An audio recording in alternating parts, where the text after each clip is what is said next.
آج ہم نے کہانی پڑھنی ہے عقل مند بیوی۔ عقل مند بیوی جو ہے یہ کہانی ایک ایسی عورت کی ہے جو دھوکہ دینے کے لیے شہر میں نکلی ہوتی ہے، اور جو ایک بزاز ہے جس کی کپڑے کی دکان ہے، وہ جو ہے اس کی بیوی اس کو کس طرح سے اس کے دھوکے کو پکڑتی ہے یہ اس میں بتایا گیا۔ عقل مند بیوی، یہ اس کا جو منظر ہے وہ یہ ہوگا کہ دوپہر اور چلچلاتی دھوپ، گرمی شباب پر تھی، یعنی عروج پر گرمی پڑ رہی تھی، بہت شدت سے پڑ رہی تھی۔ ایک بڑھیا لاٹھی کے سہارے چلتی ہوئی آئی اور ایک بزاز کی دکان پر بیٹھ گئی۔ دکاندار نے ہانپتی ہوئی بڑھیا کو پانی پلایا اور گاہک کو کپڑا دکھانے میں مصروف ہو گیا۔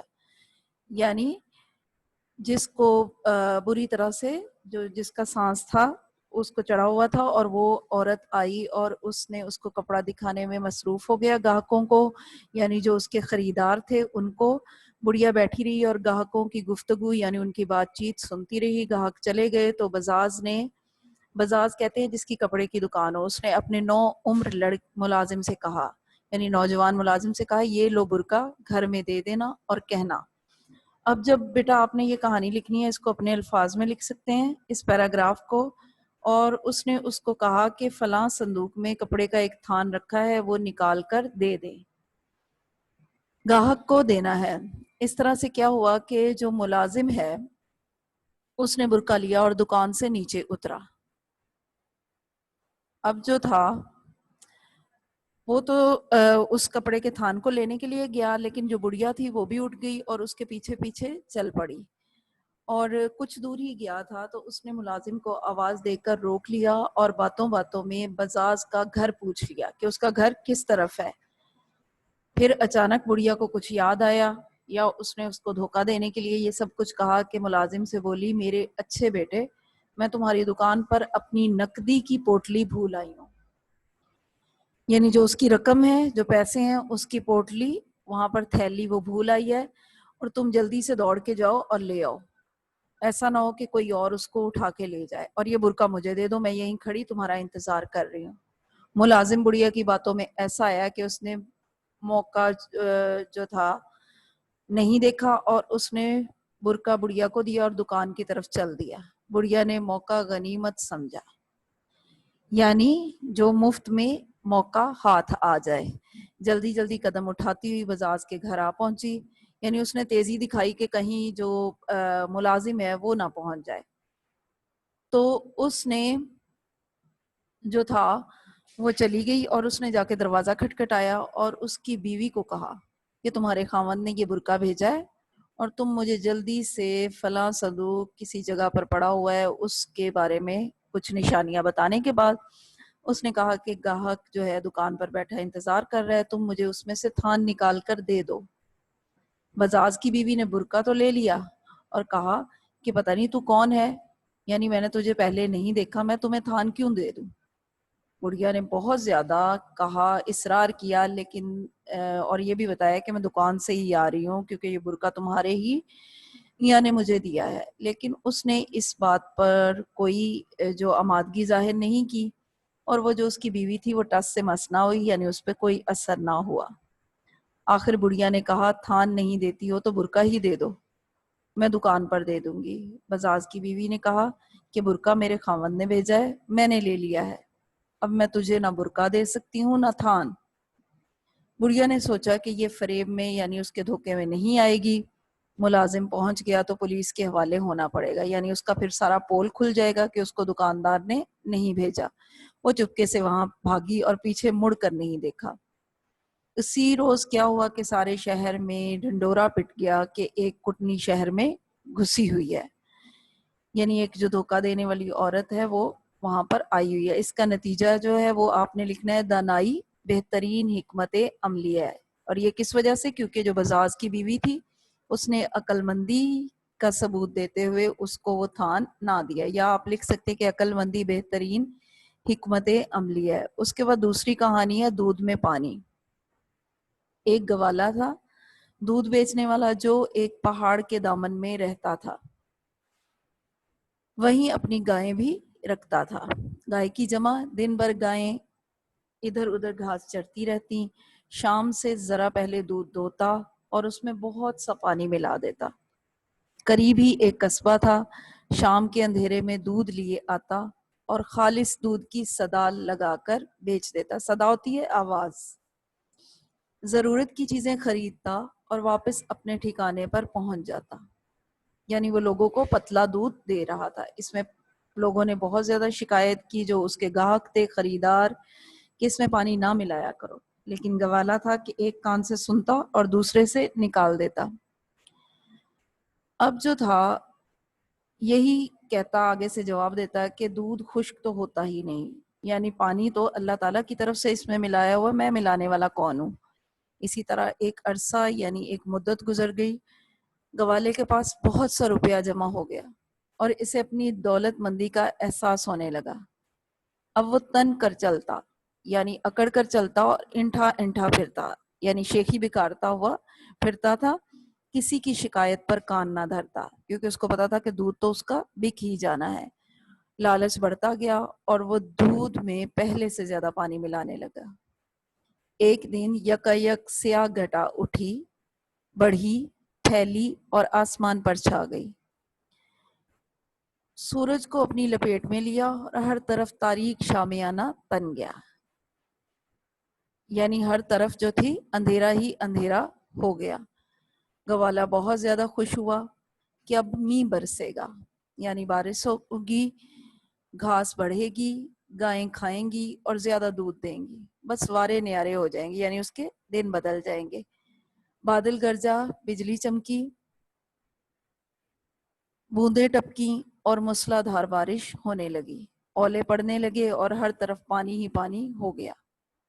پہاڑوں سے پانی کا سیلاب اترا اور اس شدت سے بڑھا، یعنی اتنا زیادہ وہ شدید تھا، بہت زیادہ تھا کہ گوالے کی ساری گائیں اور جو کچھ گھر میں جمع تھا بہا کر لے گیا، یعنی اس علاقے میں سیلاب آ گیا۔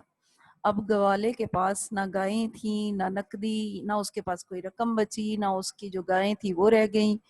پریشان تھا اور گھبراہٹ میں ہر شخص سے کہتا تھا کہ میں نے ایسا سیلاب نہ کبھی دیکھا تھا نہ سنا تھا، معلوم نہیں اتنا پانی کہاں سے آ گیا۔ ایک عقل مند نے سنا تو کہا، یہ وہی پانی ہے جو تم دودھ میں ملایا کرتے تھے، خدا نے اسی پانی کو سیلاب بنایا اور تمہیں بے ایمانی اور بددیانتی کی سزا دی۔ اب اس کا نتیجہ کیا ہوگا کہ لالچ بری بلا ہے، یا لکھیں گے بددیانتی کا انجام برا ہوتا ہے، یا بددیانتی کی سزا ضرور ملتی ہے۔ یہ آپ نے ان تین میں سے کوئی ایک نتیجہ لکھنا ہے۔ اس کے بعد جو ہماری دوسری کہانی ہے، تیسری، وہ ہے ہرنی کی دعا۔ ہرنی جو ہے،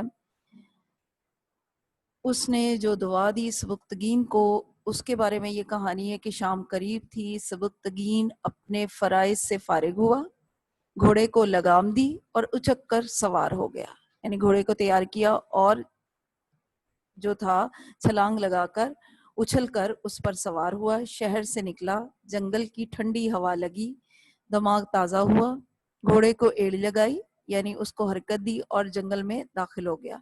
ہر طرف گھوڑا دوڑایا مگر کوئی شکار نظر نہ آیا، یعنی اس نے پورا جنگل پھر لیا لیکن اس کو اپنا شکار کہیں سے نہ ملا۔ مغرب کی طرف دیکھا تو سورج کو غروب ہوتے پایا، فوراً شہر کی طرف باغ موڑی، یعنی اس نے اپنے گھوڑے کا رخ اس طرف کیا اور آہستہ آہستہ جنگل کو طے کرنے لگا، یعنی جنگل پار کرنے لگا۔ ناگہاں اچانک سبکتگین کی نظر ایک ہرنی پر پڑی جو اپنے چھوٹے سے بچے کو کھلا رہی تھی۔ شکاری جب شکار دیکھ لیتا ہے تو صبر اس سے رخصت ہو جاتا ہے، یعنی پھر اس کو کچھ اور دکھائی نہیں دیتا۔ سبکتگین نے گھوڑے کو اشارہ کیا، وہ سدھایا ہوا جانور، یعنی اس کو تربیت دی ہوئی تھی، سکھایا ہوا تھا، اپنے مالک کے اشارے پر اچھلا اور ہرنی کی طرف چل پڑا۔ ہرنی نے شکاری کو دیکھا تو بچے کو ساتھ لے کر بھاگی، خود تو بھاگ گئی مگر بچہ وہیں رہ گیا۔ یہ ابھی چند دن کا تھا، اس کی ٹانگیں کمزور تھیں، یعنی وہ بھی بہت چھوٹا تھا، بھاگ نہیں سکتا تھا۔ سبکتگین نے سوچا خالی ہاتھ جانے سے بہتر ہے کہ اس بچے کو پکڑ لیا جائے، یعنی کچھ تو شکار اس کے ہاتھ آیا۔ چنانچہ وہ گھوڑے سے نیچے اترا، بچے کو پکڑا، اس کی ٹانگیں باندھی اور گھوڑے پر رکھ کر سوار ہو گیا. یعنی اس نے اپنا شکار پکڑا اور اپنے گھوڑے پر رکھ کر وہاں سے چل نکلا. گھوڑا شہر کے قریب آن پہنچا، یعنی اس نے جنگل کو پار کر کے شہر کے قریب پہنچنے والا تھا. سبکتگین کو ایک سوگوار سی آواز سنائی دی، یعنی ایک درد بھری دکھ بھری آواز سنائی دی. اس نے پیچھے مڑ کر دیکھا. ہرنی اپنے بچے کے لیے اس کے پیچھے پیچھے آ رہی تھی. ماں کی یہ محبت دیکھ کر سبکتگین کا دل پسیجا، یعنی اس کا دل نرم پڑ گیا. شاید اسے اپنی ماں سے بچھڑنے کا وقت یاد آ گیا. اس نے گھوڑے کو روکا، ہرنی کے بچے کی ٹانگیں کھولیں اور اسے زمین پر ڈال دیا، یعنی اس کو اس نے چھوڑ دیا. بچہ دوڑا اور اپنی ماں سے جا ملا. ماں اسے چاٹ رہی تھی، پیار کر رہی تھی اور کبھی کبھی سبکتگین کی طرف دیکھ کر آسمان کی طرف منہ اٹھاتی جیسے دعا مانگ رہی ہو. سبکتگین نے کچھ دیر یہ نظارہ دیکھا، پھر اندھیرے کو ہر طرف سے بڑھتے پایا. سورج کبھی کا غائب ہو چکا تھا. اس نے گھوڑے کی باگ اٹھائی اور جلد ہی شہر میں داخل ہو گیا اور اپنے گھر پہنچ گیا. رات نے پر پھیلا دیے.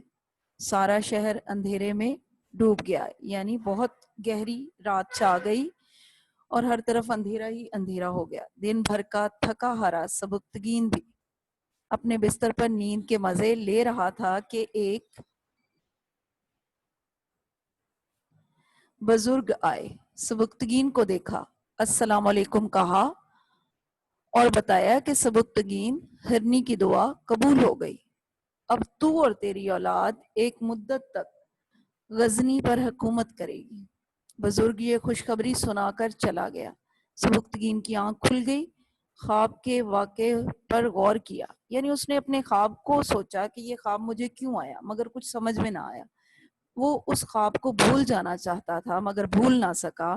آخر وہ دن آ گیا کہ الپتگین حاکم غزنی فوت ہوا اور سبکتگین سر پر تاج رکھ کر غزنی کا بادشاہ بن گیا. اس کا نتیجہ کیا ہوگا؟ نیکی کبھی رائیگاں نہیں جاتی، یا نیکی کا صلہ ضرور ملتا ہے. یہ آپ نے اس میں نتیجہ لکھنا ہوگا. اس کے بعد آپ بیٹا آپ کی چوتھی کہانی جو اس سلیبس میں ہے وہ ہے نیکی کبھی رائیگاں نہیں جاتی. انصاف کہانی ہے. اس کا نتیجہ لکھنے کے بعد آپ لکھیں گے انصاف کہانی جو ہے وہ ہے سلطان مراد ترکستان کا بادشاہ اور اسلامی دنیا کا حکمران تھا. عیسائیوں کی بڑی بڑی حکومتیں اس کے نام سے لرزہ براندام تھیں، یعنی کانپتی تھی، بہت زیادہ خوف زدہ تھی. یوں تو ہر مسلمان حکمران کو عمارتیں بنانے کا شوق رہا ہے، مگر سلطان مراد مسجدوں کی تعمیر میں خاصی دلچسپی لیتا تھا. ایک دفعہ اس نے اپنے دل میں ایک مسجد کا نقشہ بنایا. یہ مسجد اس کے تخیل کا حسین مرقع تھی، یعنی تخیل ہوتا ہے خیال، سوچ، حسین خوبصورت مرقع ٹکڑا. اس زمانے میں ایک انجینئر کی بڑی شہرت تھی، یعنی وہ بہت زیادہ مشہور تھا. بادشاہ نے اسے بلایا، اپنا نقشہ اسے دکھایا اور مسجد کی تعمیر پر لگا دیا. وقت گزرتا رہا، دن ہفتوں میں، ہفتے مہینوں میں اور مہینے سال بنتے گئے. مسجد بنتی رہی اور بنتی گئی. لاکھوں اشرفیاں خرچ ہو گئیں. آخر مسجد مکمل ہو گئی، جو فی الواقع یعنی اس وقت کی واقع جتنی عمارتیں تھیں ایک شاندار عبادت گاہ تھی. انجینئر نے بڑے دعوے کے ساتھ بادشاہ کے حضور حاضری دی اور عرض کی کہ حضور مسجد تیار ہے، ملاحظہ فرمائیے. بادشاہ اگلی صبح کو مسجد دیکھنے کے لیے گیا. مسجد کو ہر طرف سے دیکھا، یعنی اس نے پوری ایک جو نگاہ ڈالی ہے وہ ہر مسجد کے ایک ایک حصے پر ڈالی، اوپر سے، نیچے سے، شمال سے، جنوب سے. مگر اتفاق دیکھیے کہ اچھی عمارت اپنے تقاضے لیے، یعنی اپنی جو ایک اس کی سوچ تھی یا وہ چاہ رہی تھی عمارت کہ اب اس کی تعریف ہو، بادشاہ کی نظر استحسان یعنی تعریف کی جو نظر تھی اس کی منتظر ہے، انتظار میں ہے. مگر بادشاہ ہے کہ اسے یہ عمارت مطلق پسند نہیں آئی، یعنی بالکل پسند نہیں آئی. وہ اپنے آپ کو سنبھالنے کی کوشش کر رہا ہے.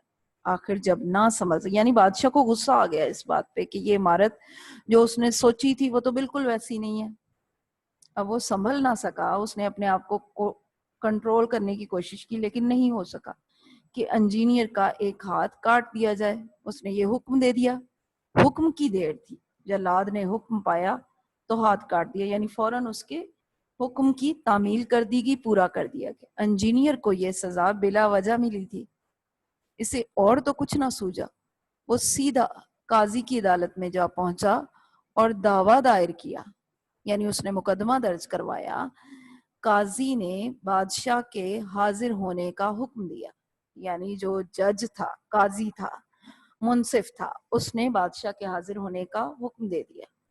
بادشاہ حاضر ہوا تو عدالت میں انجینئر کو کھڑا پایا، جس کے ہاتھ سے خون کے سرخ سرخ قطرے گر رہے تھے. بادشاہ یہ دیکھ کر گھبرا گیا.